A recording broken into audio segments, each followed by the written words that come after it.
Assalamualaikum warahmatullahi wabarakatuh. Nama saya Siti Sofia, NIM 18620500186, kelas C, Prodi PG PAUD, Universitas Pancasakti Bekasi. Mata kuliah Perkembangan Agama dan Moral dengan dosen pengampu Dr. Randa Hajah Rijawati MSI.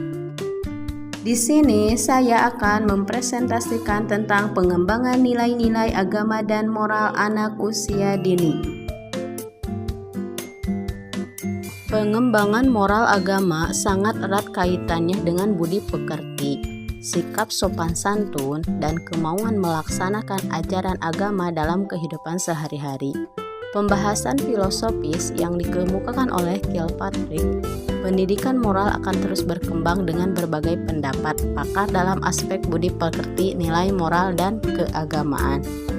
Perkembangan nilai moral dan agama anak usia dini menurut aliran filsafat pendidikan perennialisme mengatakan bahwa pendidikan harus mempunyai landasan yang jelas dan terarah. Landasan tersebut sebagai acuan atau pedoman dalam proses penyelenggaraan pendidikan, baik dalam konteks institusi pendidikan sekolah maupun luar sekolah. Pendidikan nilai-nilai moral dan keagamaan pada program PAUD merupakan fondasi yang kokoh dan sangat penting keberadaannya. Dan jika hal itu telah tertanam serta terpatri dengan baik dalam setiap insan sejak dini, hal tersebut merupakan awal yang baik bagi pendidik anak bangsa untuk menjalani pendidikan selanjutnya. Bangsa Indonesia sangat menjunjung tinggi nilai moral dan keagamaan.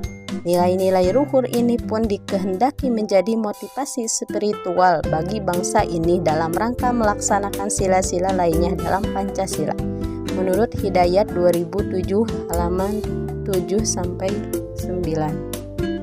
Menurut Holbeck, perkembangan moral anak usia pra sekolah atau PAUD berada pada tingkatan yang paling dasar, yang dinamakan dengan penalaran moral prakonvensional.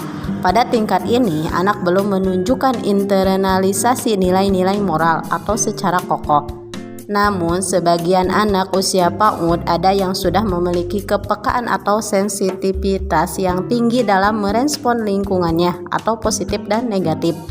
Misalkan ketika guru atau orang tua mentradisikan atau membiasakan anak-anaknya untuk berperilaku sopan seperti mencium tangan orang tua ketika berjabat tangan, mengucapkan salam ketika akan berangkat dan pulang sekolah. Hal contoh-contoh positif lainnya, maka dengan sendirinya perilaku seperti itu akan terinternalisasi dalam diri anak sehingga menjadi suatu kebiasaan mereka sehari-hari. Demikian pula sebaiknya kalau kebiasaan negatif itu dibiasakan kepada anak, maka keperilakuan negatif itu akan terinternalisasi pula dalam dirinya. Perlunya pengembangan moral dan nilai-nilai agama sejak kecil yang dimulai pada anak usia dini pada dasarnya diilhami oleh sebuah keprihatinan atas realitas anak didik, bahkan output pendidikan di Indonesia dewasa ini yang belum sepenuhnya mencerminkan kepribadian yang bermoral atau berakhlakul karimah, yakni santun dalam bersikap dan berperilaku sebagaimana contohnya yang telah dikemukakan.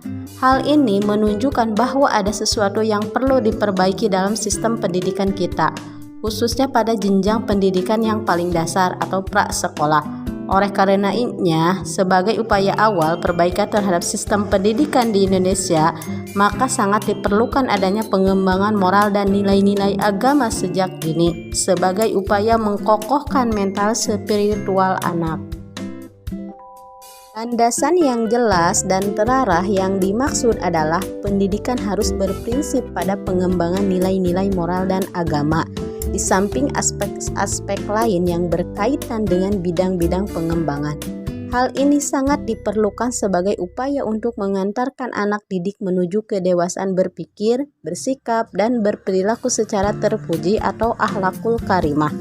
Upaya tersebut bisa dilakukan oleh para pendidik atau guru dan orang tua sejak usia dini, yakni ketika masa kanak-kanak. Jadi, anak adalah generasi penerus keluarga dan bangsa yang perlu mendapatkan pendidikan yang baik sehingga potensi-potensi dirinya dapat berkembang dengan pesat, sehingga akan tumbuh menjadi manusia yang memiliki kepribadian yang tangguh dan cakap serta terampil. Oleh karena itu, penting bagi lembaga dan keluarga untuk berperan dan bertanggung jawab dalam memberikan berbagai macam stimulasi dan bimbingan yang tepat, sehingga akan tercipta generasi penerus yang berakhlak dan bertingkah laku yang sesuai dengan norma. Pengembangan nilai-nilai moral dan agama anak usia 5-6 tahun biasanya dilakukan dengan berbagai macam metode. Misalnya antara lain yaitu bernyanyi, bermain, kaya wisata, outbound, bermain peran, bercerita, bersair, dan keteladanan.